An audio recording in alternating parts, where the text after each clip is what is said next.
நேயர்கள் அனைவருக்கும் வணக்கம். நான் உங்க ஆர்ஜே விமல்குமார் பேசுறேன். ரேடியோவோட ஸ்டூடியோக்கு இன்னைக்கு வந்திருக்கிற விருந்தினர் ஒரு சினிமோட்டோகிராஃபர், பலராலும் பாராட்டுகள் பெற்ற யாத்திசை படத்தோட சினிமோட்டோகிராஃபர். அவருடைய முதல் படத்திலே ஒரு முத்தாய்ப்பான வெற்றி, ரொம்ப அருமையான ஒரு உழைப்பு அப்படின்னு பலராலும் பத்திரிகைகளாலும் பாராட்டப்பட்ட டிஓபி தான் நம்ம கூட இருக்கிறாரு. வணக்கம் சார். வணக்கம். வணக்கம். Super sir. Akhilesh Kathamuthu sir, இந்த யாத்திசை ப்ராஜெக்ட் எப்படி ஆரம்பிச்சது? இந்த டெக்னிக்கல் டீமுக்குள்ள எப்படி வந்தீங்க? இந்த ப்ராஜெக்ட் வந்து என்னோட ஃப்ரெண்டு சேயோன் ரொம்ப நாளாக நானும் ஒரு ஃப்ரெண்ட்ஸு. அப்போ திடீர்னு அவர் சொல்லிட்டு இருந்தார், இந்த மாதிரி ஒரு ப்ராஜெக்ட் வந்து நாங்கள் பிளான் பண்ணிகிட்ருக்கோம், ஒரு பீரியட் சப்ஜெக்டில் நான் வந்து ஒரு இண்டிபெண்டன்ட் ஃபில்மாக வந்து நாங்கள் பிளான் பண்ணுறோம் அப்படின்னு சொன்னார். அது சொல்லும் போதே வந்து ரொம்ப ஆல்மோஸ்ட் இம்பாசிபிளான ஒரு ஐடியாவாக இருந்துச்சு. இண்டிபெண்டன்ட்டு பீரியட் இது ரெண்டுமே சம்மந்தமே இல்லாத ஒரு ஏரியா, அது எப்படி அப்படின்றது ரொம்ப க்யூரியஸாக இருந்துச்சு. ஸோ மீட் பண்ணலாம் அப்படின்னு சொல்லிட்டு இங்கே தான் எதிர்க்க மெரினா பீச்சில் தான் நாங்கள் வந்து உட்காந்து மீட் பண்ணி பேசினோம். அப்போ தான் முதல் தடவை நான் வந்து இயக்குனர் தரணி ராஜேந்திரன் அவரை மீட் பண்ணேன். அவர் ஐடியாவை சொன்னார். சொல்லும் போது பார்த்திங்கன்னா அந்த ஐடியாவோட விஷன் பயங்கரமாக இருந்தது, ரொம்ப இமேஜின் பண்ணுறதை விட பெருசாக இருந்தது. ஸோ அதை எப்படி கிராக் பண்ண போகிறோம், ஏன்னா அதுக்கான பொருள் செலவு எல்லாமே வந்து எக்ஸ்ட்ரீமில் இருக்குது, எப்படி பண்ண போகிறோன்ற கேள்வி தான் முதல்ல வந்தது. ஆனால் பயங்கர இன்ட்ரெஸ்டிங்காக இருந்தது. ஸோ நான் வந்து ஒரு 10 படங்கள் உதவி ஒளிப்பதிவாளராக ஒர்க் பண்ணிவிட்டு ஒரு சரியான ஒரு களத்துக்காக நான் வந்து வெயிட் பண்ணிகிட்டு இருந்த நேரம் அது. அப்போது வந்து பை காட்ஸ் கிரேஸ் எனக்கு அந்த ப்ராஜெக்ட் வந்தது. அந்த சேலஞ்சஸ் தான் நான் அதிகமாக அதை பார்த்தேன், அதை எப்படி கிராக் பண்ணலாம் அப்படின்னு தான் நாங்கள் யோசித்தோம். அப்போது இருந்த கேமரா, ஸோ அதை வச்சுட்டு எப்படி அது படிப்படியாக போகலாம் அப்படின்றப்போ அது லோ லைட்டுக்கு அது ரொம்ப இதான கேமரா, ஸோ அதை வச்சு பண்ணலான்னு சொல்லி அந்த ஒர்க்லாம் போயிட்டே இருந்தோம். திடீர்னு சர்ப்ரைஸ், அடுத்த லெவலில் வந்து நமக்கு ப்ரொடக்ஷன் ஓகே ஆகிடுச்சு அப்படின்னு சொன்னாங்க. டேரக்டரோட விஷன் வந்து அவ்வளோ ஸ்ட்ராங்காக இருந்தது, ஏன்னா அது தேவையான ஆட்கள் எல்லாத்தையும் அது உள்ளே இழுத்துது. அப்போது அது ரொம்ப இம்ப்ரெஸ் ஆகி கேஜே கணேஷ் சார், எங்கள் ப்ரொடியூசர், அவர் வந்து உள்ளே வந்தார். இது அடுத்த கட்டத்துக்கு மாறுச்சு, வெப் சீரிஸாக மாறுச்சு. எல்லாம் பிளான் பண்ணோம், எல்லாம் பிளான் பண்ணிவிட்டு ஷூட் போகலாம் அப்படின்றது வந்து கரெக்டாக ரெடி பண்ணிகிட்டு இருந்தோம். கோவிட் வந்தது. கோவிட் முடிஞ்ச உடனே போகலாம் அப்படின்னு சொல்லிட்டு எல்லாம் பிளான் பண்ணிட்டோம். அக்டோபர் டைமில் நாங்கள் பிளான் பண்ணோம். ஸோ பிளான் பண்ணிவிட்டு நான் கேமரா டெஸ்ட்லாம், அப்போ தான் ஃபஸ்ட்டு பிரேக் லாக்டவுன் முடிஞ்சிருக்கு, வெளியே வந்துட்டு கேமரா டெஸ்ட்லாம் பண்ணிட்டு எல்லாம் பண்ணும்போது திடீர்னு எனக்கு லைட்டாக ஃபீவர் வந்துச்சு. அப்போ தான் எனக்கு கோவிட். ஸோ டேரக்டர் என்கிட்ட சொன்ன வார்த்தை எனக்கு ஞாபகம் இருக்குது. அப்போ வந்து ரொம்ப எக்ஸைட்டடாக இருந்தோம், ஷூட் போக போகிறோம் அப்படின்னு. இவ்வளோ வருஷத்துக்கு கழிச்சு நம்ம வந்து நமக்கு இது கிடச்சிச்சு, நம்ம போக போகிறோம் அப்படின்னு பயங்கர எக்ஸைட்டடாக இருக்கும். கோவிட் நீங்கள் வீட்டில் இருந்தே ஆகணும் அப்படின்னு சொல்லிட்டாங்க. இயக்குனர் தரணி ராஜேந்திரன் வந்து எனக்கு கூப்பிட்டு சொன்னார், நண்பா நம்ம வந்து இந்த படம் வந்து ஒரு 50 வருஷத்துக்கு கழிச்சும் இந்த படம் வந்து நிற்கிற மாதிரி ஒரு விஷயம், அது நீங்கள் ரெடி ஆகிட்டு வந்துடுங்க, அப்புறம் நம்ம போய்க்கலாம், ஐ லைட் ஃபார் யூ அப்படின்னாரு. ப்ரொடியூசர்கிட்டே சொல்லிட்டார், கேமராமேன் இல்லாமல் நான் வரமாட்டேன் அப்படின்னு சொல்லிட்டார். அது ஒரு என்னை ரொம்ப பாதிச்சுது. அந்த ப்ராஜெக்ட் அவர் எவ்வளோ நேசிக்கிறாரு, நம்ம மேலே எவ்வளோ நம்பிக்கை வச்சுருக்காரு அப்படின்றது எல்லாமே அதோட இன்டென்சிட்டி எனக்கு அப்போ புரிஞ்சுது. ரொம்ப நெகிழ்ச்சியாக இருந்தது, ரொம்ப சப்போர்ட்டிவாக இருந்தது, ஆறுதலாகவும் இருந்தது. ஸோ அந்த கோவிட் முடிச்சுட்டு வெளியே வந்ததுக்கப்புறமா நாங்கள் ஃபஸ்ட் டே ஷூட் போனோம் கொல்லிமலையில், அந்த வாட்டர் ஃபால் சீக்வன்ஸ் அங்கே போனோம். ஸோ வாட்டர் ஃபால் சீக்வன்ஸ் வந்து ரொம்ப ப்ராக்டிக்கலாக ரொம்ப சேலஞ்சிங்கான ஒரு இடம் அது. அந்த இடத்துல ஒரு 1000 feet கீழே இறங்கி போய் தான் அந்த இடத்துக்கு போக முடியும், ஆகாய கங்கைன்ற வாட்டர் ஃபால். ஸோ அங்கே வந்து ஜென்ரேட்டரு, ஜிப்பு எல்லாம் கொண்டு போய் அங்கே ஊர் மக்கள்லாம் எங்களுக்கு சப்போர்ட் பண்ணாங்க. ஒரு 20 பேர் அதை தூக்கிட்டு போய் கீழே வச்சு, அங்கே வந்து நாங்கள் எதிர்பார்த்ததை விட வாட்டர் ஃப்ளோ ரொம்ப ஜாஸ்தி இருந்தது. ஸோ அதனால் கேமரா அங்கே வைக்க முடியுமானே டவுட் ஆகிடுச்சு. ஸோ டீம் ரொம்ப பயங்கர பேஷனேட்டாக இருந்தாங்க. எனக்கு வந்து கேமரா அசிஸ்டன்ஸு. எனக்கு இந்த இடத்துல ஒரு விஷயம் சார், அதாவது உங்களுக்கு வந்து கோவிட் ஒரு ரெஸ்ட்டு தேவைப்படுது, ரெக்கவர் ஆனதுக்கப்புறம் ஸ்டார்ட் பண்ணலாம், ஐ லைக் யூ அப்படின்னு அவர் சொல்கிறாருன்னா, எப்போதுமே இந்த கமர்ஷியல் வட்டத்திலேருந்து ஒரு விஷயம் கவனிக்கும்போது, ஒரு ப்ராஜெக்ட் பூஜை போட்டோன்னா படம் ரிலீஸ் டேட்டு, டீசரு, மியூசிக்கு, ஆடியோ லான்ச்சு, ஒரு 2 மாதத்துக்கு முன்னாடி கவனித்தோம், அதுக்குள்ளே படம் ரிலீஸா அப்படிங்கிற மாதிரி இருக்கும். அடுத்து சக்ஸஸ் மீட், இந்த விஷயங்கள்லாம் பார்க்குறோம். அப்போது இப்போ யாத்திசை வந்து வெற்றி, ஒரு இயக்குனர் வந்து தான் கொடுக்குற நம்பிக்கை அப்படிங்கிறது, அதுக்கப்புறம் அவரோட ஹெல்த்தையும் கவனிச்சுட்டு ஒரு இதுக்கப்புறமே ஸ்டார்ட் பண்ணலாம். ஃபர்ஸ்ட் படம் அப்படிங்கும்போது எல்லாருமே கிடைக்கிறத வச்சுட்டு ஓடி ஒரு அவுட் எடுத்துடணும்னு இருக்கும். ஸோ சினிமா அப்படிங்கிறத தாண்டி ஒரு ப்ரொஃபஷன், அந்த ப்ரொஃபஷனில் நம்ம ஒருத்தங்க மேலே கொடுக்குற அந்த சென்டிமெண்ட்டான ஒரு விஷயம் இருக்குல்ல, இவங்களோட தான் போகணுன்னு நான் டிசைட் பண்ணிட்டேன், சென்டிமெண்ட்டாக நான் வச்சுக்கிறேன், அந்த சென்டிமெண்ட்டும் இப்போ சக்ஸஸ்க்கு ஒர்க் அவுட் ஆகுதோ? இங்கே வந்து ஒரு சினிமாவில் வாய்ப்பு கிடைக்கிறது ஒரு பெரிய விஷயம். அதோட அடிப்படையாக நான் நினைக்கிறது வந்து ஒரு டீம், அந்த டீமுக்குள்ளே இருக்கிற அந்த பாண்டிங்கும் அந்த ட்ரஸ்ட்டும் தான் வந்து நம்மளை அடுத்த காலத்துக்கே கொண்டு போகுது. இப்போ நான் என்ன தான் படிச்சிருந்தாலுமே, இத்தனை படங்கள் ஒர்க் பண்ணியிருந்தாலுமே, எனக்கு வாய்ப்பு இல்லை அப்படின்னா நான் இங்கே இல்லை. ஸோ அந்த வாய்ப்பை வந்து எனக்கு தர்றதுக்கு என்ன தேவைப்படுதுன்னா அந்த உறவுகள், அது எவ்வளோ ஸ்ட்ராங்காக இருக்குது, அந்த ட்ரஸ்ட்டு வந்து எவ்வளோ ஸ்ட்ராங்காக இருக்குன்றது தான் நம்மளை அடுத்த காலத்துக்கே கொண்டு போகுது. அது ஒரு செயின் ஆஃப் ட்ரஸ்ட்டு தான் வந்து இந்த அளவுக்கு வந்திருக்கு. ஸோ இயக்குனர் வந்து என் மேலே வச்சுருந்த அந்த நம்பிக்கை, அவர் அதை வெளிப்படுத்தும் போது எனக்கு அவர் மேலே வந்த ஒரு பிடிப்பு அது எல்லாமே வந்து மேட்டர்ஸ் நினைக்கிறேன். இப்போ 2 பேரும் சேர்ந்து ஒரு சிற்பத்தை செதுக்கிறோம், நீ இப்படி பண்ணு நான் அப்படி பண்ணு அப்படின்னு 2 பேரும் சேர்ந்து அழகாக ஒரு சிற்பத்தை செதுக்கிறோம் அப்படின்னா 2 பேரும் ஒரு வேவ் லெங்க்ல இருக்கணும். ஸோ அந்த வேவ் லெங்க் வந்து எங்களுக்கு அமைஞ்சுது, அதுதான் நான் சொல்லுவேன். இந்த யாத்திசை படத்தில் ஒரு இடம் சாங் இருக்குது, அரிதினும் அரிதா அப்படிங்கிற மாதிரி. ஸோ ஒரு சாங் இருக்குது அப்படிங்கும்போது அந்த கோவில் இன்டீரியரில் நம்ம அதை பார்க்குறோம். ஸோ அந்த டான்ஸு, இந்த தேவரடியார்கள் சாங்கு ஒரு சாங் இருக்குது அப்படின்னப்போ உங்களுக்குள்ளே ஏற்பட்ட ஹாப்பி எப்படி இருந்தது? அப்பாடா நம்மளுக்கு கொஞ்சம் ஒரு சேலஞ்சிங்காகவும் ஒரு இன்ட்ரெஸ்டிங்காகவும் கலர்ஃபுல்லாகவும் ஹாப்பியாகவும் காட்டுற ஒரு மோடு இருக்குது அப்படின்னு இருக்கும்ல, இந்த சாங் மேக்கிங் சொல்லுங்கள். யாத்திசை பொறுத்த வரைக்கும் மோஸ்ட்லி அது ஆக்ஷன் ஓரியன்டான ஒரு சப்ஜெக்ட் தான். இந்த போர்ஷன் தான் வந்து நம்மளுக்கு கொஞ்சம் விஷுவலி ரிலீஃப் கொடுக்குற ஒரு ஏரியா. ஸோ அது வந்து கொஞ்சம் கவித்துவமாக, கொஞ்சம் கலர்ஃபுல், போய்டிக் அந்த மாதிரி ஒரு டோனில் இருக்கணும் அப்படின்றது தான் நாங்கள் ப்ரீ ப்ரொடக்ஷன்லேயே பிளான் பண்ணியிருந்தோம். ஸோ ஒரு பக்கம் ரக்கடா ராவா அப்படி இருக்கும், இந்த பக்கம் வந்து ஒரு மென்மையான ஒரு தாலாட் அந்த மாதிரி ஒரு டோன் இருக்கணும். ஸோ விஷுவல்ஸ் எல்லாம் வந்து டேரக்டர் வந்து எனக்கு ஒரு பெயிண்டிங் மாதிரி இருக்கணும் நண்பா அப்படின்னு சொல்லுவார். ஸோ பெயிண்டிங் மாதிரி இருக்கணும். பெயிண்டிங் நிறைய ரெஃபரன்சஸ்லாம் பார்த்துட்டு பண்ணும்போது எங்களுக்கு என்ன தோணுச்சுன்னா, லைட்டிங் வந்து நிறைய விளக்கு வச்சு பண்ணலாம். அந்த டைமில் வந்து விளக்கு தான் வந்து சோர்ஸாக இருந்திருக்கும். ஸோ பேக்ரவுண்ட்லேயும் விளக்கு வச்சுக்கலாம் அப்படின்ற மாதிரி ஒரு கொஞ்சம் கொஞ்சமாக அது எவால்வ் ஆச்சு. எங்களோட அந்த கலர் டோனும் அந்த பேலட்டும் எவால்வ் ஆச்சு. ஸோ இது வந்து திருவையாறு அந்த கோயிலில் தான் ஷூட் பண்ணோம். கோயில் வந்து நிறைய கோயில் பார்த்தோம். ஸோ எங்களுக்கு பெர்மிஷன் வைஸ் வந்து கிடைக்கல. அப்போது எங்களுக்கு இந்த கோயில் வந்து சூட்டபுளாக இருந்தது, எங்களோட சாங்குக்கான ஒரு கரெக்டான களமாக எங்களுக்கு அமைஞ்சுது. ஸோ இந்த கோயில் செலக்ட் பண்ணதுக்கப்புறம் அது ஃபுல்லாக நாங்கள் வந்து வாஷ் பண்ணி எல்லாம் ரெடி பண்ணி எல்லாமே பண்ணதுக்கப்புறம் கொஞ்சம் பழமையாக இருந்ததா கோவில்? ஆமாம், கொஞ்சம் நாங்கள் இது பண்ண வேண்டியிருந்து, அந்த பில்லர்ஸ்லாம் கொஞ்சம் டார்க் பண்ணி அந்த மாதிரி தொடச்சிக்கிடுச்சு. அது எல்லாமே யூஸ்வலாக மக்கள் வந்து போகிற இதாக இல்லை, வந்து போனது தான். பட் இருந்தாலுமே அது தேவைப்பட்டுச்சு.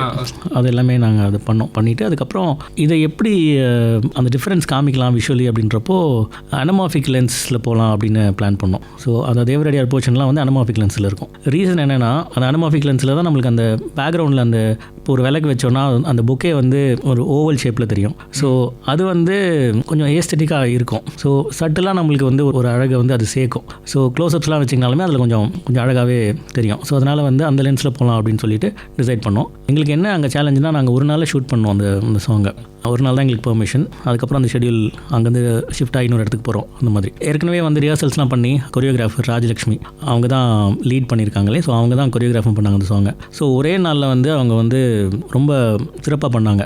ஏன்னா அவ்வளோ ரிஹர்சல்ஸ் பார்த்துட்டோம், ஷார்ட் டிவிஷன்லாம் முன்னாடியே பண்ணிவிட்டு ஸ்டெடி கேம் தான் யூஸ் பண்ணியிருந்தோம் அந்த சாங்க்கு. ஒரு நாளில் கிராக் பண்ணோம். ஸோ அதில் வந்து விஷுவலி என்ன இன்ட்ரெஸ்டிங்காக என்னென்னலாம் பண்ண முடியுமோ அது எல்லாமே அதில் ட்ரை பண்ணி பண்ணோம். Super sir. யாத்திசையோட கலர் டோன் பற்றி பேசலாமா? ஏன்னா ரணதீர பாண்டியன் அவரோட அந்த ஜியோகிராஃபிக்கான ஒரு விஷயம் இருக்குது. அண்ட் அதே மாதிரி இவரோட எயினர்களோட கொதி, இவரோட இதுக்கான கரடு முரடான ஒரு விஷயம் பார்க்குறோம். அண்ட் சுபத்ரா அவங்க வர்ற போர்ஷனாக இருக்கலாம். இந்த கலர் டோன் சொல்லுங்களேன்.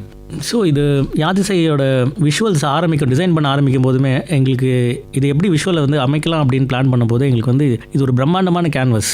இந்த கதைக்காலமே வந்து ஒரு பிரம்மாண்டம். இந்த பிரம்மாண்டத்துக்கு வந்து யூஸ்வலாக வந்து பிரம்மாண்டமான செட்டு அந்த மாதிரியெல்லாம் வச்சு பண்ணுவோம். ஆனால் இங்கே கதைக்காலம் நடக்கிறதுலாம் வந்து மோஸ்ட்லி காடு இந்த மாதிரியான ஒரு இடங்கள் தான். ஸோ இதில் பிரம்மாண்டம் எப்படி காமிக்க முடியும் அப்படின்ற கேள்வி எங்களுக்கு வரும்போது நாங்கள் நிறைய கேமரா டெஸ்ட் பண்ணோம். லார்ஜ் ஃபார்மேட்டில் இது வந்து நம்மளுக்கு ஒரு லுக் வைஸ் இது வந்து சூட்டபுளாக இருக்கும் அப்படின்னு சொல்லிட்டு எங்களுக்கு தெரிஞ்சுது. ஸோ பாண்டியர்களுக்கு வந்து சிக்னேச்சர் பிரைம்னு ஒரு லென்ஸு, அந்த லென்ஸில் பண்ணோம்னா கொஞ்சம் லோ ஆங்கிள் அவங்க வைக்கும்போது அந்த பிரம்மாண்டம் தெரிஞ்சுது, அந்த கேரக்டரோட ஃபீல் வந்து எங்களுக்கு இதுவாக தெரிஞ்சுது. ஸோ அவங்களுக்கு வந்து இந்த லென்ஸ் அண்ட் இந்த கேமரா செட்டப் எடுத்துக்கிட்டோம் பாண்டியர்களுக்கு. அப்புறம் அவங்க இருக்கிற நிலப்பரப்பு வந்து கொஞ்சம் கூலாக இருக்கிற மாதிரியான ஒரு லேண்ட்ஸ்கேப், நிறைய க்ரீன்ஸ் இருக்கும். ஸோ பேலட்டில் வந்து கொஞ்சம் க்ரீனிஷ் அந்த மாதிரி கொஞ்சம் கூல் சைடில் இருக்கிற மாதிரியான ஒரு பேலட்டு அவங்களுக்கு வச்சோம் பாண்டியர்களுக்கு. இந்த பக்கம் பார்த்திங்கன்னா ஐனர்களுக்கு வந்து அவங்க வந்து ரொம்ப ஒரு வறட்சியில் இருக்கிற ஒருத்தங்க. அவங்களோட மனநிலையும் வந்து அவங்க இருக்கிற லைஃப்லேருந்து எங்கேயாவது அவங்க வேறு ஒரு பெட்டரான இடத்துக்கு போயிடணுமே அப்படின்றது தான் வந்து அவங்க எமோஷ்னலி அவங்களோட மனநிலை. ஸோ விஷுவலாகவும் வந்து அவங்களோட இடம் எல்லாமே வந்து ஒரு சுட்டரிக்கிற மாதிரி ஒரு வெயில் இருக்கணும். அதுக்கு வந்து ரெட் ஜெமினியும் அல்ட்ரா பிரைம்ஸ் இந்த காம்பினேஷனில் லென்சஸும் கேமராவும் சூஸ் பண்ணோம். அவங்களோட கான்ட்ராஸ்ட் அதிகமாக இருக்கணும். ஸோ லைட் அண்ட் ஷேடோ மாதிரி ரொம்ப மாதிரி கான்ட்ராஸ்டியாக இருக்கணும். ரக்கடாக இருக்கணும், இதுதான் மைண்டில் இருந்தது. ஸோ இதை வச்சு அவங்களோட டிசைன் லுக்கை பிளான் பண்ணோம். அவங்க யூஸ் பண்ணுற அவங்களோட காஸ்டியூம்ஸு எல்லாமே வந்து அப்படி தான் இருக்கும். ஸோ ராவாக தோல் இருக்கும், எலும்பு இருக்கும், இந்த மாதிரி தான் இருக்கும்.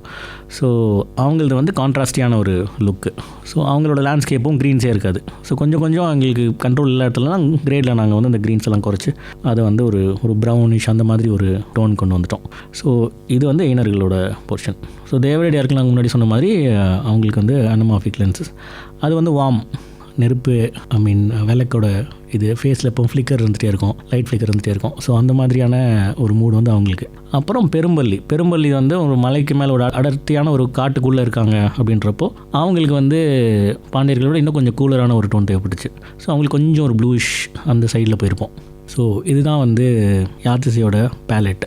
Super sir. யாத்திசையோட ஸ்கிரிப்டை நீங்கள் ரீட் பண்ணி முடிக்கும்போது நம்ம இந்த படத்தை எப்படி எடுத்துகிட்டு போகலாம், நம்மளோட சினிமாட்டோகிராஃபி ட்ராக்கில் இந்த படம் எப்படியெல்லாம் கொண்டு போய் சேர்க்கணும் ஆடியன்ஸ்டன்ட்டு உங்கள்கிட்ட ஒரு ஓன் ப்ரிப்பரேஷன் இருந்திருக்கும். தமிழில் ஒரு அரசர் கால இதில் புதுமையாக நிறைய விஷயங்கள், இதையும் புதிய முயற்சி அப்படிங்கும்போது உங்களோட ரெஃபரன்ஸ் தேடல் எப்படி இருந்தது? ரெஃபரன்ஸாக டெம்பிள்ஸ் இருக்கலாம், ரெஃபரன்ஸாக மூவிஸ் இருக்கலாம், ரெஃபரன்சஸ் நீங்கள் எப்படி தனியாக தேடல் இருந்தது? நிறைய பெயிண்டிங்ஸ் வந்து ரெஃபரன்சஸாக எடுத்துகிட்டு அந்த காலகட்டத்தில் நமக்கு அவைலபிளாக இருக்கிறது வந்து சில ஃப்ரெஸ்கோஸ் இருந்திருக்கு, அதை பேஸாக வச்சுக்கிட்டோம். அந்த ஃப்ரெஸ்கோஸ் வச்சுட்டு அந்த பேலட்டை பேஸ் பண்ணி இருக்கலாம். ஸோ அதுலேருந்து விலகி இருக்க வேணாம், முடிஞ்ச அளவுக்கு அதுக்கு ட்ரூவாக இருக்கலாம்னு சொல்லி அது ஒரு பேஸாக வச்சுக்கிட்டோம். அதுலேருந்து அதுக்கப்புறமா இப்போ கான்டெம்பரரியாக நாங்கள் டிசைட் பண்ணும்போது இது ஒரு பீரியட் படம், 7ஆம் நூற்றாண்டு இருந்தாலுமே ஜென்ரலாக யூஸ்வலாக வந்து ஒரு செப்பியாவோ அந்த மாதிரி ஒரு டோனுக்குள்ளே போயிடக்கூடாது. இப்போ அந்த காலகட்டத்துக்கு நம்ம போய் பார்த்தோன்னா எப்படி இருக்கும் அந்த மாதிரியான ஒரு ஃபீல். இதோட விஷுவல்ஸ் வந்து கான்டெம்பரரியாக இருக்கணும், ஆனால் அது பீரியட். ஸோ இதுதான் மைண்டில் வச்சுருந்தோம். நிறைய ஸ்டடி பண்ணோம், நிறைய இப்போ இருக்கிற கான்டெம்பரரி வெப் சீரிஸ், ஃபிலிம்ஸ் எல்லாமே எல்லா ரெஃபரன்ஸஸுமே பார்த்தோம். அதில் என்ன கேட்ச்னா, நீங்கள் ஒரு லுக்கு பார்க்குறோம் அப்படின்னா அதே லுக் வந்து நம்மளோட நிலப்பரப்புக்கும் நம்மளோட ஸ்கின் டோனுக்கும் வந்து செட் ஆகாது. ஸோ நம்ம எக்ஸாக்டாக வந்து அதை ரெப்ளிகேட் பண்ண முடியாது. ஸோ நம்மளுக்கு என்ன சூட் ஆகுதோ அதுலேருந்து நம்ம வந்து அதை வந்து எவால்வ் பண்ணோம் கொஞ்சம் கொஞ்சமாக. ஸோ அப்படி பார்க்கும்போது எங்களுக்கு கிரேடில் வந்து ஒரு லுக்கை வச்சு மேட்ச் பண்ணி பார்ப்போம். ஸோ இது வந்து மைண்டில் இருக்கும், பட் அது ஸ்கின் டோனுக்கு வருதா அப்படின்னு பார்க்குறப்போ சிலது வராது. ஸோ அங்கே வந்து கலரிஸ்ட் நவீன் அவரோட சேர்ந்து நிறைய டிஸ்கஷன்ஸ் இருக்கும். அதுக்கப்புறமா டேரக்டர் வந்து இப்படி சொல்லுவார். ஸோ ஒரு கலந்துரையாடி அதுக்கப்புறமா வந்து ஃபைனலாக இது வந்து ஒரு பெஸ்ட் லுக் எடுப்போம். ஸோ அந்த மாதிரியான ஒரு ப்ராசஸ் அது அப்படி தான் ஆச்சு.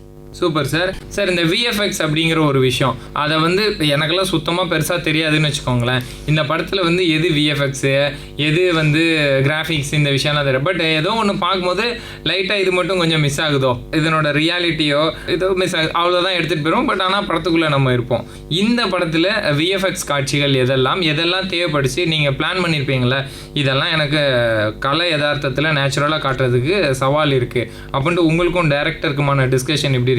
இதெல்லாம் விஎஃப்எக்ஸ்னா எது? யாத்திசை பொறுத்த வரைக்கும் மோஸ்ட்லி வந்து லைவ் லொக்கேஷனில் ஷூட் பண்ணுவோம். ஆனால் சில இடங்கள் வந்து இந்த கோட்டைகள் இதெல்லாம் வந்து இப்போ எதுவுமே அவைலபிள் கிடையாது. ஸோ அந்த மாதிரி விஷயங்கள் அதுக்கு மட்டுமே வந்து நாங்கள் விஷுவல் எஃபெக்ட்ஸில் வந்து முழுமையாக கிரியேட் பண்ணதெல்லாம் அது மட்டும்தான். ஆனால் அந்த கோட்டையில் ஏறுவாங்கல்ல வீரர்கள்? ஆமாம், அதெல்லாம் செஞ்சி கோட்டையில் ஷூட் பண்ணது. ஃபஸ்ட் டைம் அவர் வந்து கோட்டையை பார்ப்பார், கொதி பார்ப்பார். ஸோ அதெல்லாம் வந்து கம்ப்ளீட்டாக விஷுவல் எஃபெக்ட்ஸில் தான் பண்ணது. அந்த மாதிரி சில சீக்வன்ஸஸ் தான். கோட்டை உள்ளே வந்து நடந்து வந்து அரியணையில் உட்காருவார், அந்த சீக்வன்ஸ் க்ரீன் மேட்டில் பண்ணி கம்போசிட் பண்ணது. கோட்டையோட எக்ஸ்டீரியர் எல்லாமே வந்து க்ரியேட் பண்ணது, டே அண்ட் நைட் எல்லாமே. மிச்சப்படி வந்து ஃபைட்டில் பேக்ரவுண்டில் வந்து க்ரௌட் மல்டிப்ளிகேஷன் இந்த மாதிரி விஷயங்கள்லாம் பண்ணியிருக்கோம். Visual effects director Ravikumar Anandraj அவர் வந்து வெல் எக்ஸ்பீரியன்ஸ்டு. ஸோ நிறைய விஷயங்கள் வந்து நாங்கள் முன்னாடியே பிளான் பண்ணிட்டோம். முன்னாடியே வந்து ஸ்டோரி போர்ட் போட்டுட்டு இப்படி தான் வரப்போகுது அப்படின்றத வந்து இந்திரா பிரபாகரன் அப்படின்னு எங்கள் ஸ்டோரி போர்ட் ஆர்டிஸ்ட் அவர் வந்து கிளியராக வரைஞ்சிருவார். ஸோ அரியன் எப்படி இருக்க போகுது, இந்த இடத்துல வந்து விண்டோ இருக்க போது எல்லாமே எங்களுக்கு ரெஃபரன்ஸ் கொடுத்துருவார். என்னென்னா அவர் வரைகிறது வந்து பயங்கர பிரமாண்டமாக வரைஞ்சிருவார். அது ரியாலிட்டியில் வந்து எங்களால் எடுக்க முடியுமான்றது ஒரு சந்தேகத்துக்கு போயிடும். ஆனால் எங்களுக்கான ஒரு கலா வந்து அப்படி தான் அமையும். ஏன்னா டேரக்டரோட விஷன் வந்து அவர் மைண்டில் இருக்குது. ஸோ அது ஒரு பேப்பரில் வரும்போது எங்கள் டீம் எல்லாருக்குமே அது வந்துடும், ஓகே இதுதான் அப்படின்னு சொல்லி அதை நோக்கி ஒர்க் பண்ண ஆரம்பிப்போம். ஸோ அதில் வந்து எவ்வளோ தூரம் அதை நெருங்க முடியுமோ நெருங்குவோம். ஆனால் அவர் வரைஞ்சதெல்லாம் எங்களால் நெருங்கவே முடியல. ஏன்னா அவ்வளோ பெருசாக வரைஞ்சிருப்பார் அவரோட முக்கியமான பாட்டு. அப்புறம் எங்கள் எடிட்டர் மகேந்திரன் கணேசன் அவருக்குமே நல்ல விஷுவல் சென்ஸ் எங்களோட இதுக்கு. ஸோ அவர் விஷுவல் எஃபெக்ட்ஸ்லேயும் நிறைய அவரோட கான்ட்ரிபியூஷன், இப்படி இருக்கலாம் அப்படி இருக்கலாம் அப்படின்னு சொல்லி டிஸ்கஷன். ஸோ நீங்கள் வந்து இது ஒரு டீமாக தான் இது பண்ண முடியும். ஸோ அந்த பிளெண்டு எங்களுக்குள்ளே இருந்துகிட்டே இருக்கும் அந்த டீமில். ஸோ இப்படி பண்ணலாம் அப்படி பண்ணலாம். ஸோ அந்த மாதிரி ஃபைட் சீன் சார், இப்போது ஓப்பனிங்கில் ஒரு ஃபைட் சீனு, அப்புறம் கிளைமேக்ஸில் ஒண்டிக்கு ஒண்டி ஒத்தைக்கு ஒத்த அப்படிங்கிற மாதிரி இந்த ஃபைட் சீன் ரெண்டுமே எப்படி சொல்கிறதுன்னா கேடயத்துக்குள்ளே இருந்த ஒரு வியூவையும் நம்ம பார்க்குறோம். மலை டாப்பில் இருந்து இந்த குழுக்கள் எப்படி 4 திசையிலேருந்து வந்து மையமிட்டு அடித்து துவம்சம் பண்ணுறாங்க அப்படிங்கிற ஒரு விஷயத்த பார்க்குறோம். அண்டு கயரை கட் பண்ணி விட்டுட்டு இவங்க இந்த பக்கம் போகிற வரைக்குமே அவ்வளோ நெருக்கமாக இருந்துச்சு. நம்ம உள்ளே இருக்கோம், கேடயத்துக்குள்ளே நம்ம கிடக்கண்டாங்கிற மாதிரி. இந்த நெருக்கம் எப்படி ஏற்படுத்தினீங்க அந்த ஃபைட் சீனில் ரியாலிட்டி? அதான் யாத்திசையோட ஆரம்பிக்கும் போதே வந்து அதோட பேஸ் எப்படி இருந்துச்சுன்னா ஒரு பெரிய கேன்வாஸ்னு சொல்லியிருந்தோம் இல்லையா, பெரிய பிரம்மாண்டமான ஒரு கேன்வாஸ் அது. அதில் வந்து ரொம்ப ரியலிஸ்டிக்காக இருக்கணும். ஸோ டேரக்டர் தரணி எப்போவுமே சொல்லுவார், அந்த காலத்தில் மன்னர்கள்லாம் வந்து இப்படி தான் இருந்திருப்பாங்க. நம்ம வந்து கதைகள் படித்தோம், நமக்கு தெரிஞ்ச விஷுவல்ஸ் பார்த்தோம், இப்படி தான் இருந்திருக்காங்கன்னு நம்ம மைண்டில் ஒன்று வச்சுருக்கோம். ஆனால் அப்படி கிடையாது, அப்படி இருந்திருக்க வாய்ப்பு இல்லை அப்படின்னு ரொம்ப ஸ்ட்ராங்காக சொல்லுவார். ஸோ நம்ம வந்து ஃப்ரெஷ்ஷாக ஒரு இதோ காமிப்போம், இப்படி தான் இருந்திருக்கும்னு நம்மளோட இன்டர்பிரிட்டேஷன் அப்படின்னு. ஸோ அது வந்து அந்த ரியலிசம் ரா அப்படின்றது வந்து யாத்திசையில் எல்லா இதுலேயுமே இருக்கும். ஃபைட் சீக்வன்ஸ்லையும் இருக்கும், காஸ்டியூம்ஸ்லையும் இருக்கும், எல்லாத்துலேயுமே வந்து அந்த உண்மையையும் அந்த ட்ரூத்தை நோக்கி தான் நாங்கள் வந்து டிசைன் பண்ணியிருக்கோம். ஸோ ஃபைட் சீக்வன்ஸை வந்து டிசைன் பண்ணும்போது ஸ்டண்ட் கொரியோகிராஃபர் ஓம் சிவபிரகாஷ் அவரோட டிசைனுமே வந்து இப்போ காட்டுவாசிங்க சண்டை போட்டாங்கன்னா எப்படி இருக்கும், அவங்க வந்து ஒரு மிருகம் மாதிரி அடிச்சுப்பாங்க. ஸோ அப்படி இருக்கணும் அப்படின்னு சொல்லி டேரக்டரோட இன்புட்ஸோட அவர் வந்து அதை க்ரியேட் பண்ணார். இப்போ ஒரு விஷயம் நடக்குது அப்படின்னா கேமரா அங்கே மறைஞ்சிடணும். என்னை பொறுத்த வரைக்கும் அது உள்ளே போயிடணும். உள்ளே போகும்போது தான் வந்து ஆடியன்ஸ் அது உள்ளே போக முடியும். ஸோ ஷார்ட் டிவிஷன் அப்போ நாங்கள் வந்து ஒரு வைட் ஷாட் வச்சுட்டு இங்கேருந்து ஒரு 1000 பேர் வராங்க, அங்கேருந்து ஒரு 1000 பேர் வராங்க, அதை நம்ம வந்து எக்ஸ்ட்ரீமாக இருந்து பார்க்குறோம் அப்படின்றது ஒரு சைடு. அந்த 1000 பேருக்கு உள்ளே ஒருத்தன் ஃபைட் பண்ணுறதுக்கு உள்ளே கேமரா போச்சுன்னா எப்படி இருக்கும் அப்படின்றது தான் வந்து இதில் ட்ரை பண்ணியிருக்கோம். டேரக்டர் வந்து எங்களுக்கு வந்து அந்த ஷார்ட் டிவிஷன் அப்போ வந்து அந்த கேடயத்துக்கு உள்ளே கேமரா இருக்கணும், அவங்கள ரியாக்ஷன்ஸ் இருக்கணும், இந்த மாதிரியான விஷயங்கள்லாம் வந்து நாங்கள் பிளான் பண்ணோம். ஸோ அது வந்து ஐடியா என்னென்னா அந்த காலகட்டத்துக்கு மக்களை கொண்டு போகணும். இப்போ ஒரு ஃபைட் இருக்குன்னா அந்த ஃபைட்டுக்குள்ளே கொண்டு போகணும். ஸோ அதுக்கேற்ற மாதிரி ஷார்ட் டிவிஷன், எக்ஸ்ட்ரீம் க்ளோஸ் இருக்கும், அவங்களோட ரியாக்ஷன்ஸ் இருக்கும், அதாவது ரொம்ப வயலண்ட்டாகவும் இருக்கக்கூடாது, அதே நேரத்தில் அந்த ஆக்ஷனுக்குள்ளே இருக்கணும். அந்த மாதிரி பிளான் பண்ணி ஸ்டண்ட் கொரியோகிராஃபி பண்ணோம். அதுக்கேற்ற camera moments, cuts, short division, visual effects எல்லாமே அதுக்கு சப்போர்ட் பண்ணோம். ஸோ ஆரம்பம் வந்து அது ராவாக இருக்கணுன்றதுல தான் ஆரம்பிக்குது. அதுதான். Super sir. சார் நம்ம ஒரு ப்ராஜெக்ட்டு இந்த டேட்டில் பூஜை, இந்த டேட்டில் ரிலீஸ்னா டீம் அப்படியே இருப்பாங்க. பட் ஆனால் ஒரு ப்ராஜெக்ட்டு ஒவ்வொருத்தருக்குமே இதுதான் வந்து ஸ்டார்டிங் பாயிண்ட் அப்படிங்கும்போது 4 இயர், இந்த 4 இயர் ஃபுல்லாக ஒரு ஃபோக்கஸ் புல்லரோ, லைட்மேனோ, அசிஸ்டண்ட்டு கேமராமேனோ இந்த மாதிரி உதவி இருக்கிறவங்கெல்லாம் கண்டினியூவாக இதில் இருக்கிறாங்க அப்படிங்கிறது வந்து பெரிய ரேரு. எஸ்பெஷலி உங்களோட கேமரா டீமோட கோஆப்ரேஷன் உங்களுக்கு எப்படி இருந்தது? கண்டிப்பாக ரொம்ப முக்கியமான கேள்வி நீங்கள் கேட்டது. என்னோட சினிமாட்டோகிராஃபி டீம்னு பார்த்தீங்கன்னா மெயினாக என்னோட அசோசியேட் வந்து கோவிந்தண்ணா, அவர் வந்து என்னோட சீனியர். ஸோ இந்த ப்ராஜெக்டில் வந்து எனக்கு வந்து முழு சப்போர்ட்டாக என் கூட இருந்து ரொம்ப ப்ரில்லியண்டான ரொம்ப டெக்னீஷியன். ஸோ அவர் கூட இருந்து செகண்ட் கேமரா அவர் தான் ஹேண்டில் பண்ணார். ஸ்டண்ட் கொரியோகிராஃபியில் நிறைய விஷயங்களில் வந்து செகண்ட் கேமரா அவர் ஹேண்டில் பண்ணார். லைட்டிங்கும் அவர் பார்த்துக்கிட்டாரு. இந்த படத்துக்கு வந்து அந்த மாதிரி ஒரு அனுபவசாலி எனக்கு வந்து ஒரு பக்க பலமாக இருந்தது வந்து எனக்கு ரொம்ப சப்போர்ட்டிவாக இருந்தது. ஸோ கோவிந்தனுக்கு நான் தேங்க்ஸ் சொன்னேன் கண்டிப்பாக. அடுத்தது வந்து என்னோடய ரைட் ஹேண்ட், அவன் வந்து Sharan Nagalingam, mind screen film இன்ஸ்டியூட்டில் படிச்சிருக்காரு. இந்த ப்ராஜெக்டில் வந்து இப்போ டேரக்டர் நானும் ஒரு வேவ்லென்த்தில் இருக்கோம்ல, ஸோ நானும் அவர் ஒரு வேவ்லென்த்தில் இருப்போம். இது வந்து அந்த செயின் வந்து அப்படியே கனெக்ட் ஆகிட்டே இருக்கும். ஷரனுக்கு வந்து இதோட விஷுவல் லாங்குவேஜ் தெரியும், யாதிசை இப்படி தான் வரப்போகுது, ஒரு ஃப்ரேம் வச்சோன்னா லைட் இப்படி தான் இருக்கலாம், ஸோ இந்த லுக் இப்படி இருக்கணும் அப்படின்னு முழுக்க இந்த ப்ராஜெக்ட்டில் வந்து கூடயே இருந்து ட்ராவல் பண்ணி நிறைய இடங்களில் வந்து சரியான ரெஸ்ட் இருக்காது, அங்கே நடந்து போகிறதுக்கே பயங்கரமாக இருக்கும். ஆளுக்கால் ஒரு எக்யூப்மெண்ட் தூக்கிட்டு போவோம் சில இடங்கள்லாம். ஸோ அப்போ வந்து எனக்கு தூக்கி விட மாட்டாங்க. ஸோ அந்த மாதிரியான ரொம்ப க்ளோஸ் நெட் டீம், அவங்கெல்லாம் அவ்வளோ எஃபர்ட் இதில் போட்டிருக்காங்க. ஸோ ஷரண், அடுத்தது வந்து சித்தார்த்தும் மைண்ட் ஸ்க்ரீன். சித்தார்த் வந்து பயங்கரமான ஒரு டீம் பிளேயர், ஒரு எக்ஸலண்ட் கோவர்க்கர். இன்னொருத்தர் பேர் நவீன். ஸோ அவர் வந்து லாஸ்ட் அசிஸ்டண்ட்.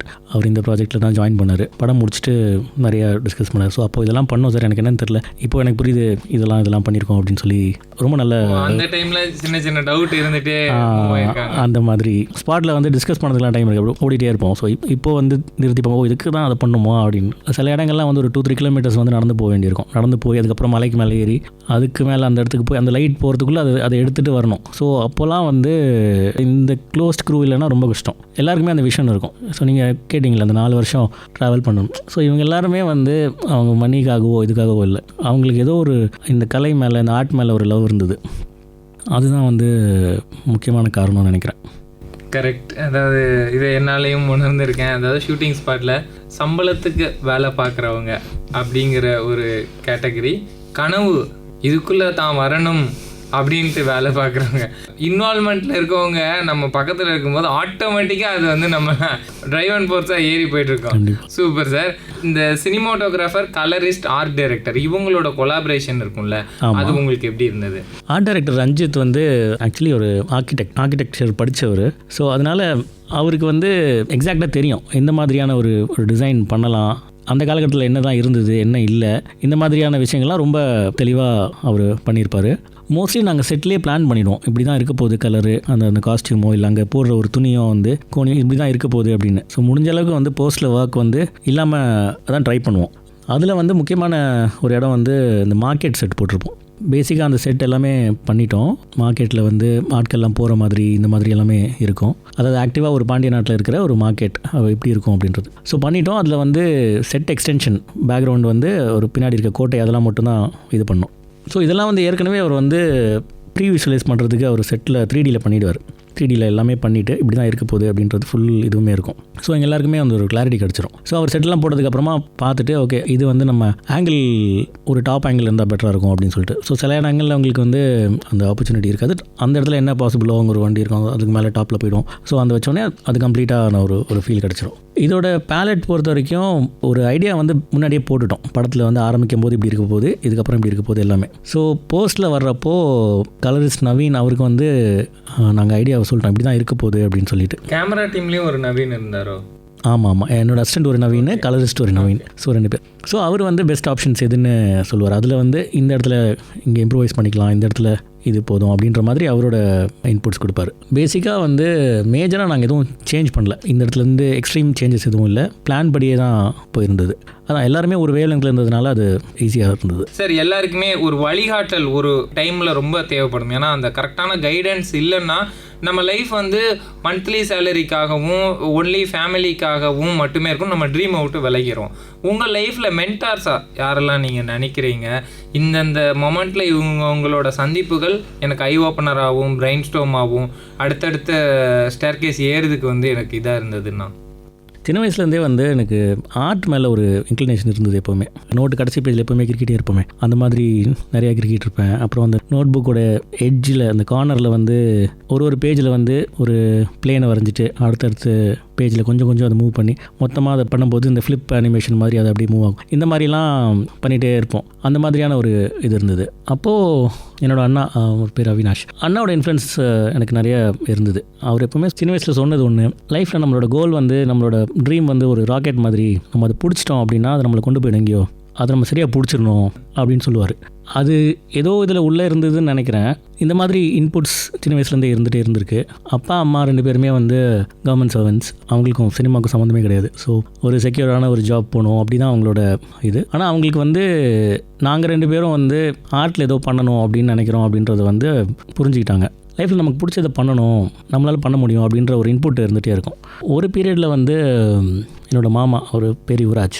ஸோ அவர் ஃபோட்டோகிராஃபர். அவரோட டைம் பீரியடில் ஃபிலிம் இன்ஸ்டியூட்லேருந்து சினிமாட்டோகிராஃபர் ஆகணும்னு ஆசைப்பட்டவர். பட் சோஷியல் இதனால் வந்து அவர் இப்போ கஸ்டம்ஸில் போயிட்டு சூப்பரண்டாக இருந்துட்டு இப்போ ரிட்டையர் ஆகிட்டார்.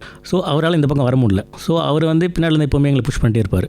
என்னால் முடியல தம்பி, நீங்கள் பண்ணுங்கடா அப்படின்னு சொல்லி ஒரு கட்டத்துலையுமே வந்து எங்களுக்கு வந்து புஷ் பண்ணிகிட்டே இருந்திருக்காரு. ஒரு ஆறுதல் சொல்கிறதுமே ஒரு தட்டி கொடுக்குறதுமே வந்து எப்போவுமே இருந்திருக்காரு. ஸோ அவர் இருக்கிறது எங்களுக்கு ஒரு பெரிய பலம். ஆரம்பத்தில் வந்து ஒரு கேமரா அதை எடுத்துகிட்டு நானும் அதை வந்து அதில் ஃபிலிம் போட்டு எப்படி இது ஒர்க் ஆகுதுன்றதெல்லாம் பார்த்துட்ருப்போம். அந்த மாதிரி இருக்கிறப்போ மாமா வந்து அது நிறையா ஃபோட்டோகிராஃபி வைஸ் அது பேசிக்காக அவர் வந்து நிறைய இன்புட்ஸ் கொடுத்துருக்காரு. அந்த டைமில் இதான் ஷட்டர் ஸ்பீட், அப்பர்ச்சர் அதெல்லாம் சொல்லி இது பண்ணியிருக்காரு. ஸோ முதல் அடித்தளம் போட்டதெல்லாம் வீட்டில் தான். நிறைய ஃபோட்டோஸ் எடுத்து முதல் ரோலெல்லாம் வந்து போட்டு 36 ஸ்னாப்ஸ் வரும் இல்லையா, அதை எடுத்துகிட்டே இருக்கோம். கரெக்டாக சொல்லுவார், கரெக்டாக லோட் பண்ணோன்னா உனக்கு 38 வரும் அப்படின்னுவார். சரி நம்ம கரெக்டாக இந்த தடவை போட்டுருவோம். ஃபஸ்ட் டைம் போடும்போது போட்டுட்டு எடுத்துகிட்டே இருக்கேன். 36 போகுது, 37 போகுது, 38 போகுது, 39 போகுது, 40 போகுது. என்னாச்சுன்னு புரியல. மேட்ரு என்னென்னா வந்து ஃபிலிம் ஒழுங்காக ரோட் பண்ணல. ஸோ எதுவுமே எக்ஸ்போஸ் ஆகலை. ஸோ அதுதான் ஃபஸ்ட் எக்ஸ்பீரியன்ஸு. அதுக்கப்புறம் என்னோடய சித்தப்பா மகேந்திரன் ஒரு பேர், அவர் தான் வந்து அண்ணா யூனிவர்சிட்டியில் இந்த கோர்ஸ் இருக்குது அப்படின்னு வந்து சஜஸ்ட் பண்ணார். ஸோ ஆர்ட்னு உடனே அப்பா வந்து இன்ஜினியர். ஸோ இன்ஜினியரிங் சைடில் போகலாம், கூல் முடிச்ச உடனே அப்படின்னு சொல்லிட்டு ஒரு பக்கம் ட்ரை பண்ணுறாங்க. நம்மளுக்கும் மேத்ஸ்க்கும் ஆகாது, எப்படியாவது ஆர்ட் பக்கம் வந்துடணும் அப்படின்றது மைண்டில் இருந்துகிட்டே இருந்தது. அப்போது சித்தப்பா சொல்கிறாங்க, இந்த மாதிரி ஒரு புதுசாக ஒரு கோர்ஸ் வந்திருக்கு, எலக்ட்ரானிக் மீடியா எம்எஸ்சி அப்படின்னு. என்ட்ரன்ஸ் எக்ஸாம் எழுதணும், லக்கீலி கிடச்சிச்சு. அது உள்ளே போனோடனே அவருக்கு சரியான கலம் ஒன்று அமைஞ்சுது. ஒரு 5 வருஷம் அது இன்டெகிரேட்டட் கோர்ஸ். அது அதில் வந்து ஒரு குரூப் ஆஃப் ஃப்ரெண்ட்ஸு அங்கே வந்து ரொம்ப ஸ்ட்ராங் ஆகுது. ஸோ நம்ம கேமராமேன் தான் அப்படின்றது வந்து நானே என்னை நம்ப ஆரம்பிச்சது அங்கே தான். ஸோ அந்த இடத்துல ஒரு குரூப் ஆஃப் ஃப்ரெண்ட்ஸு எல்லாம் அமைஞ்சு நிறைய ஷார்ட் ஃபிலிம்ஸ் பண்ணுவோம். பேக்கில் எப்போவுமே கேமரா இருக்கும். அந்த மாதிரியான ஒரு அட்மாஸ்ஃபியர், ஒரு அழகான அட்மாஸ்ஃபியர். என்னோட அப்போ இருந்த ஃபேக்கல்டிஸ் ரேவதி மேம் அவங்க எல்லாமே வந்து மோட்டிவேட் பண்ணிகிட்டே இருப்பாங்க. ஸோ ஃபோட்டோ எடுக்கிறான் அப்படின்னோடனே உனக்கு ஒன்று ஃபோட்டோகிராஃபி எக்ஸிபிஷன் அரேஞ்ச் பண்ணுறேன் அப்படின்னு சொல்லி அரேஞ்ச் பண்ணோம். ஸோ அந்த மாதிரி எல்லாம் மோட்டிவேஷன் இருக்கும். ஸோ எங்களுக்காக வந்து எலெக்டிவில் வந்து ஒரு பேப்பர், யூஸ்வலி எலெக்டிவ்ஸில் வந்து அப்போது வீடியோகிராஃபி இல்லை. 4th இயரில் நாங்கள் இன்ட்ரெஸ்டடாக இருக்கோம்னு சொல்லிட்டு எங்களுக்குன்னு ஒரு பேப்பர் தனியாக க்ரியேட் பண்ணாங்க.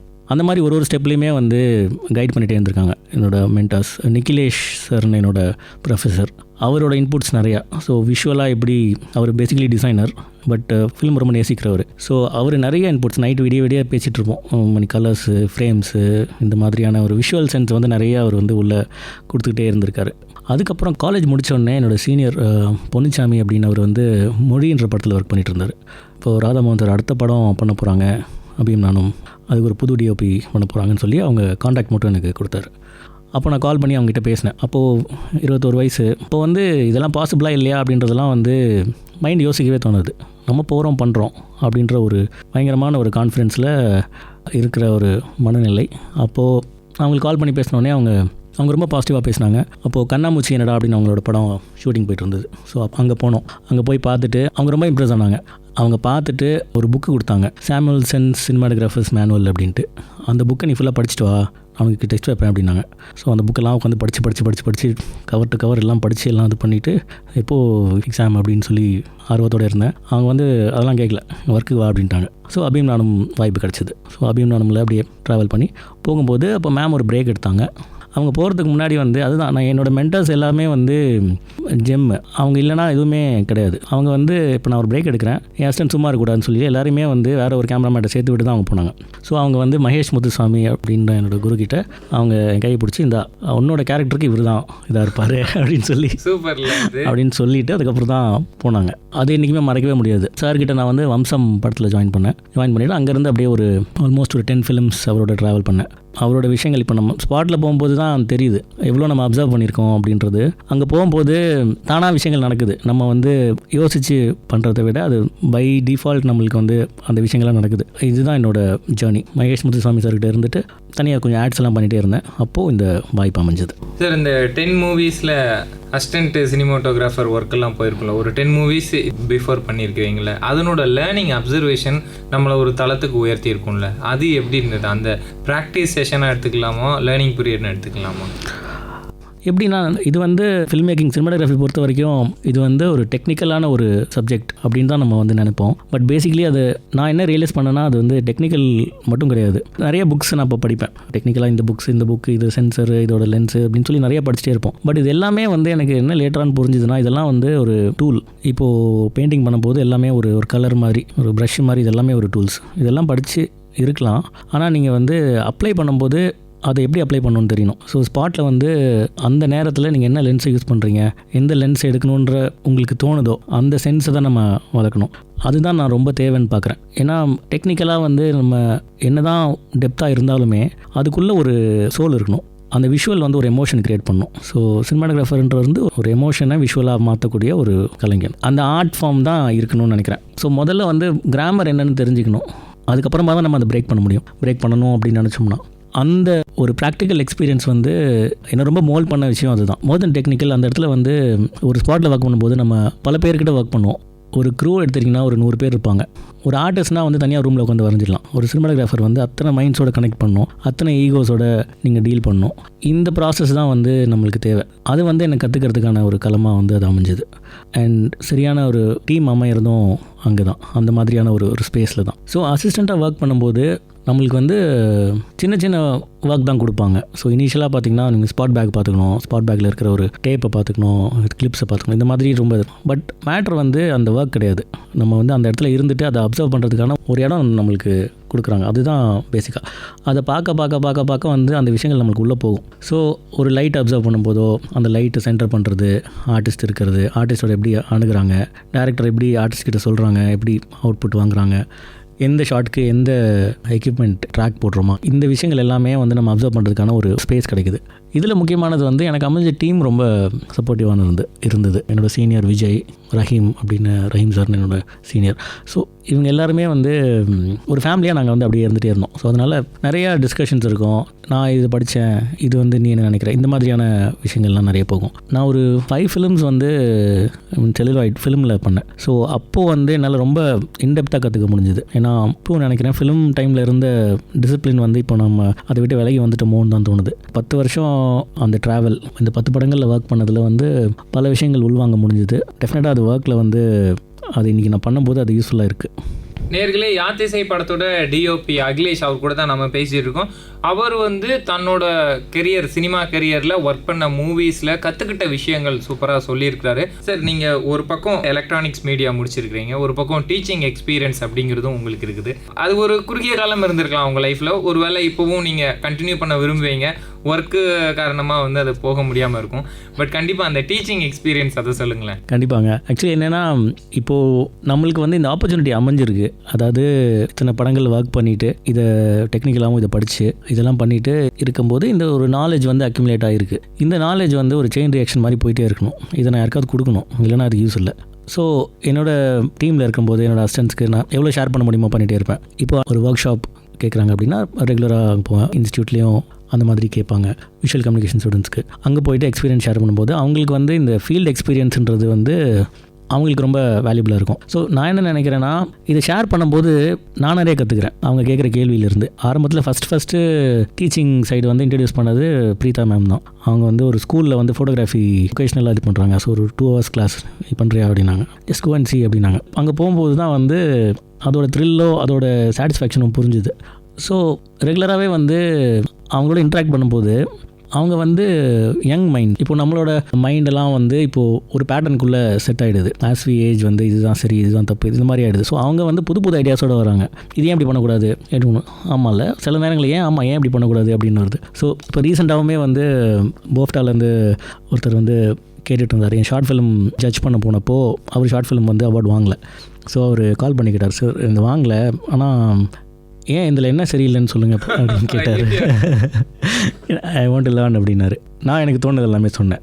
இது வந்து டிஸ்கரேஜ் பண்ணுறதுக்கு இல்லை, யூ ஷுட் நோ சொன்னேன். ஸோ இந்த ஷேரிங் வந்து கொஞ்சம் நம்மளே புதுப்பிச்சுக்கிற மாதிரி இருக்குது, இல்லைன்னா ஒரு முரடானஸான ஒரு இதுவாக இருக்குது. ஸோ அது ரொம்ப இன்ட்ரெஸ்டிங்காக இருக்குது. எப்போவுமே நான் அது பண்ணணும்னு நினைக்கிறேன். இந்த லெவல்லையுமே வந்து இன்டராக்ட் பண்ணணும் யங் மைண்ட்ஸோட, எங்கள் டீமோடையுமே டிஸ்கஸ் பண்ணும்போது அது எப்போவுமே ஒரு ரெஃப்ரெஷிங்கான ஒரு ஜேர்னியாக இருக்குது. சார், சினிமோட்டோகிராஃபருக்கு அந்த ஐயோட ரெஸ்ட் அப்படிங்கிற ஒரு விஷயம் இருக்கும், ரெஃப்ரெஷ்மெண்ட் அப்படிங்கிற ஒரு விஷயம் இருக்கும். ஐயை நம்ம ஃப்ரெஷ்ஷாக வச்சுக்க விரும்புவோம். பட் மற்றவங்கள விட, மற்ற டெக்னீஷியன்ஸை விட நம்மளோட ஐ தான் ரொம்பவே அந்த லென்ஸு இந்த விஷயங்கள் இருக்கிறதுனால இருக்கும். ஸோ உங்களோட ரெஃப்ரெஷ்மெண்ட்டாக ஐயுக்கான ஹெல்த் கேர் அப்படிங்கிறதாண்டி ஐ கேர் எப்படி பண்ணிக்கணும் சினிமாட்டோகிராஃபர், வளர்ந்து வரும் கேமராவை பிடிச்சிட்டு வர்றவங்க, சென்னையை நோக்கி படையெடுக்கிறவங்களுக்கு? நீங்கள் கேட்குறது ரொம்ப முக்கியமான ஒரு கேள்விங்க. ஆக்சுவலி சினிமாட்டோகிராஃபர்ஸ் எல்லாருமே வந்து ஒர்க்குன்னு தான் ஓடிட்டே இருப்போம். அது உட்காந்து கண்ணுக்கு கேர் பண்ணணுன்றதே வந்து அக்கறை ஆகிறது இல்லை. சில சமயம் டே அண்ட் நைட் ஷூட்லாம் போனதுக்கப்புறமா ரெஸ்ட்டு தேவை. பேசிக்லி நல்ல ஸ்லீப் தேவை. நான் ரீசெண்டாக தான் கிளாஸஸ் போட்டேன். பேசிக்லி வந்து இன்றைக்கி வந்து நம்ம மோர் தென் ஒர்க் வந்து நம்மளுக்கு இந்த மொபைல் ஃபோன் ஸ்க்ரீன் இதோட இதுதான் அதிகமாக இருக்குது. ஸோ அதனால தான் வந்து பவரோட இது வந்து சீக்கிரமாகவே வருதுன்னு நான் நினைக்கிறேன். ஸோ அந்த மாதிரி விஷயங்கள் கொஞ்சம் அவாய்ட் பண்ணிக்கலான்னு தோணுது. ஸோ நானுமே அதை ட்ரை பண்ணிகிட்ருக்கேன். ஸ்க்ரீன் டைமை கொஞ்சம் குறைச்சோம்னா நம்ம விஷனுக்கு வந்து கொஞ்சம் பெட்டர் அது அப்படின்றத நான் ரீசெண்டாக படித்தேன். இதை தவிர வந்து ஸ்பாட்டில் வந்து யூஸ்வலாக வந்து அசிஸ்டன்ஸ்லாம் வந்து நாங்கள் இருக்க போது லைட்டை பார்த்துட்டு அந்த பவர்ஃபுல் லைட்ஸை வந்து சென்ட் பண்ணுவோம். அந்த மாதிரி விஷயங்கள்லாம் அவாய்ட் பண்ணலாம். ஸோ வியூவிங் கிளாஸ்னு ஒன்று இருக்கும், அதை வச்சு பண்ணுறது. இந்த மாதிரி சின்ன சின்ன விஷயங்கள் நம்ம கேர் பண்ணிக்கிறது ரொம்ப முக்கியமாக நினைக்கிறேன். ஏன்னா ஏர்லியர் ஸ்டேஜஸில் தெரியாது. ஸோ அந்த வேரண்டரில் அது கேர் எடுத்துக்கிட்டோன்னா எப்போவுமே பெட்டர் தான். Super sir. Awards and recognition எல்லா ஆர்டிஸ்ட்டுக்குமே ரொம்ப அவசியம், முக்கியம். ஏன்னா அது மட்டுமே நம்மளை வந்து அடுத்தடுத்து ஓட வைக்கும். இல்லைன்னா நம்ம என்ன பண்ணிட்டு இருக்கோம்னு தெரியாமல் நம்ம ஓடிட்டு இருப்போம். நம்ம ஸ்ட்ரென்த் என்ன, போன ப்ரீவியஸ் ப்ராஜெக்டில் என்ன பண்ணோன்னு கூட தெரியாமல் புது ப்ராஜெக்டில் என்ன அப்படிங்கிற மாதிரி இருக்கும். ஒரு அவார்டோ ஒரு ரெகக்னிஷனோ வேணும். உங்கள் லைஃப்பில் நீங்கள் வந்து ஈரான் டைரக்டர் மஜித் மஜிதி அவர்கிட்டே அவார்டு வாங்கியிருக்கிறீங்க. ஸோ இதில் நிறைய விஷயங்கள் உங்களோட ரெஸ்யூமில் என்னால் பார்க்க முடிஞ்சது. உங்களோட ப்ரொஃபைலில் அந்த அவார்ட் மொமெண்ட்டு, அதில் வந்திருக்க மெமரபிள் டே, கெஸ்ட்டு ஞாபகம் இருக்காங்களா? டெஃபினட்டாங்க. ஆக்சுவலி என்னென்னா, நான் இந்த 10 படங்கள் அசிஸ்டண்ட்டாக ஒர்க் பண்ணதுக்கப்புறமா வந்து நான் ஒரு ட்ராப்பில் மாட்டிக்கிட்டேன். ஆக்சுவலி ஒரு ப்ராஜெக்ட் வந்து நம்ம ஷார்ட் ஃபிலிம் ஒன்று பண்ணி பார்க்கலாம் அப்படின்ற எனக்கு என்ன தோணுச்சுன்னா, நம்ம பண்ணோன்னா வந்து இன்கேஸ் அது நல்லா இல்லைன்னா என்ன பண்ணுறது அப்படின்ற ஒரு இதில் வந்து நான் ரொம்ப நாள் வந்து பண்ணாமலே இருந்தேன். அப்போது ஒரு எபிலிட்டி ஃபவுண்டேஷன் ஒரு கான்டெஸ்ட் வந்தது, டிசபிலிட்டிக்கான ஒரு கான்டெஸ்ட். அது 60 செகண்ட்ஸில் ஒரு ஃபிலிம் எடுக்கணும். ஃப்ரெண்ட்ஸோடு டிஸ்கஸ் பண்ணிட்டு இருந்தோம் என்ன பண்ணலாம் அப்படின்ட்டு. அப்போ டிஸ்கஸ் பண்ணும்போது நான் ஒரு ஐடியா சொன்னேன், என் ஃப்ரெண்டுக்கு ரொம்ப பிடிச்சது, அது செம்மையாக இருக்குது இது பண்ணலாம் அப்படின்னு சொல்லிட்டு. உடனே அது வந்தது, உடனே ஒரு டீம் செட் ஆச்சு, எல்லாம் இது வச்சு. அப்போ நான் என்ன நினச்சேன்னா, யூஸ்வலாக வந்து நம்மக்கிட்ட இந்த கேமரா இல்லை, இந்த லென்ஸ் இல்லை, அதெல்லாம் வரணும், காசு வரணும் அப்படின்னு சொல்லி அப்படி போயிட்டே இருக்கோம். இதை வந்து நம்மக்கிட்ட இருக்கிறத வச்சு பண்ணுவோம், அது எவ்வளோ மோசமாக இருந்தாலும் பரவாயில்ல, பண்ணி பார்ப்போம் அப்படின்னு ஒரு டெசிஷன் எடுத்துகிட்டு பண்ணிவிட்டு அது கரெக்டாக அந்த டீம் அமைஞ்சுது. உடனே எல்லாம் பண்ணி சூப்பராக இது பண்ணி முடிச்சுட்டு அதை சப்மிட் பண்ணோடனே நாங்கள் அமிச்ச ஃபெஸ்டிவலில் வந்து ஷார்ட் லிஸ்ட் ஆச்சு, கிடைக்கல. அதுக்கப்புறமா வந்து நிறைய ஃபெஸ்டிவல்ஸ், இன்டர்நேஷ்னல் ஃபெஸ்டிவல்ஸ்க்கு அமிச்சிட்டே இருந்தோம். அப்புறம் பார்த்தா அது வருது, அவார்ட் வின் பண்ணுது ஆல்மோஸ்ட் ஒரு 10 அவார்ட்ஸ் வின் பண்ணுச்சு. அப்போ தான் எனக்கு புரிஞ்சுது, ஸோ நம்ம வந்து ஒரு கற்பனை உலகத்தில் இருக்கோம், நம்ம வந்து இன்ட்ரோஸ்பெக்ட் பண்ணி நம்மளோட ஒர்க்கை வந்து பார்க்குறதுக்கு பயமாக இருக்குது. இப்போ நான் என்ன நான் பண்ணி நல்லா இல்லைன்னா அந்த ஒரு இதில் மாட்டிக்கிட்டேன்றது எனக்கு அப்போ புரிஞ்சுது. ஃபெயிலியருக்கு பயந்து அதை நான் பண்ணாமலே இருந்தேன். அது பண்ணும்போது பார்த்தா அது அவ்வளோ ரெக்கக்னிஷன் வந்தது, எனக்கு நிறைய வந்துகிட்டே இருந்தது, மெயில்ஸ் வந்துகிட்டே இருந்தது, இதில் அவார்ட் வின் பண்ணியிருக்கு. அதில் லக்னோவில் ஒரு அவார்ட் வந்துச்சு, அங்கே ஒரு 10 days அவங்க கூப்பிட்டுட்டு அங்கே ஸ்டே பண்ணிவிட்டு அவங்களோட ஃபிலிம் ஃபெஸ்டிவலில் பார்க்க சொல்லி அந்த மாதிரி ரெக்கக்னிஷன் வந்துச்சு. பெங்களூரில் ஒரு ஃபெஸ்டிவல் இருந்தது, அங்கே வின் பண்ணுச்சு. இந்த மாதிரி ஒரு 10 அவார்ட்ஸ். அதில் ரொம்ப முக்கியமானது வந்து 100 seconds international film festival, Tehran, Iran. அதுதான் நம்ம வந்து அவர் படங்களை பார்த்து அதுதான் வளர்ந்துருக்கோம். சில்ட்ரன் ஆஃப் ஹெவன் நம்ம எல்லாருமே பார்த்துருப்போம், மஜித் சாரோடது. அவர்கிட்டேருந்து அவார்டுலாம் பார்த்தா அது எல்லாமே ஈரானியனில் எழுதியிருக்கு இந்த இதெல்லாம் போட்டு. ஸோ அது பயங்கர ரொம்ப சந்தோஷமாக இருந்தது. அது வந்து அவர் தான் ஹெட் ஆஃப் ஜூரி அவார்டு கொடுத்துருக்காங்க அப்படின்றது அது வந்து ஒரு பெரிய அங்கீகாரமாக இருந்தது. எனக்கு அந்த ஸ்டார்டிங் பாயிண்ட் தான் திரும்ப எனக்கு வருது, எப்படி இருக்குமோ வாக்கு அப்படின்னு யோசிச்சுட்டு இல்லாமல் ஒரு ஸ்டெப் எடுத்து வச்சோன்னா அதுக்கு ரெக்கக்னிஷன் கண்டிப்பாக இருக்கும். ஸோ அதுதான் நான் அதில் கற்றுக்கிட்டேன். டாக்குமெண்ட்ரிஸ் இன்ட்ரெஸ்ட் எப்படி சார் ஆரம்பிச்சது? ஃப்யூச்சரில் பிளானிங் எப்படி இருக்குது டாக்குமெண்ட்ரிஸ் ஒர்க் உங்களோடது? டாக்குமெண்ட்ரிஸ் வந்து ஃபில்ம் மேக்கிங்கில் ரொம்ப அண்டர் ரேட்டடான ஒரு ஏரியான்னு நினைக்கிறேன். நம்மளோட இண்டஸ்ட்ரி பொறுத்த வரைக்கும் எலிஃபென்ட் விஸ்பரர்ஸ் இந்த மாதிரி படங்கள் வரும்போது தான் அதோட பலம் நம்மளுக்கு ஹைலைட் பண்ணி தெரியுது. ஸோ இங்கே சொல்ல வேண்டிய கதைகள் நிறையா இருக்குது, பல விஷயங்கள் வந்து நம்ம பார்க்க மறுக்கிற கதைகள் இருக்குது. அதுக்கான பொட்டென்ஷியல் ரொம்ப நிறையா இருக்குதுன்னு நினைக்கிறேன். எனக்குமே டாக்குமெண்ட்ரி எக்ஸ்ப்ளோர் பண்ணணுன்னு ரொம்ப ஆர்வம் இருக்குது. ஸோ ஃப்யூச்சரில் பண்ணுறதுக்கான பாசிபிலிட்டி இருக்குது, டெஃபினட்டாக பண்ணலாம். சூப்பர் சார், ரொம்ப நன்றி. நீங்கள் வந்து யாத்திசை ப்ராஜெக்ட்டுக்காக நான் உங்களை சந்திக்கிறேன் இந்த நேர்காணல். இதற்கு முந்தைய உங்களோட ஒர்க்கெலாம் கேட்கும்போது நிறைய ஜேர்னரில் இவங்க வந்து வேலை பார்த்து அதற்கான அடையாளமாக யாத்திசை வந்து அவங்களுக்கு காடோட கிஃப்டாக வந்திருக்கிற மாதிரி நான் ஃபீல் பண்ணுறேன். மென்மேலும் நிறைய புதிய ப்ராஜெக்ட்ஸு பேசப்படக்கூடிய யாத்திசை போல் வளர ஆல் இண்டியா ரேடியோ சார்பாக வாழ்த்துக்கள் சார். தேங்க்யூங்க, இந்த வாய்ப்புக்கு ரொம்ப நன்றி. இந்த இடத்துல நிறைய விஷயங்கள் நான் வந்து ஷேர் பண்ணிக்க முடிஞ்சுது. ஸோ ரொம்ப சந்தோஷம் இந்த ஆப்பர்ச்சுனிட்டிக்கு. நான் காலேஜ் டைமில் வந்து இங்கே வந்து இண்டஸ்ட்ரியல் விசிட்டுக்காக நான் இங்கே வந்திருந்தோம். இப்போது இந்த மாதிரி வரும்போது ரொம்ப சந்தோஷமாக இருக்குது. Thank you so much. Thank you sir.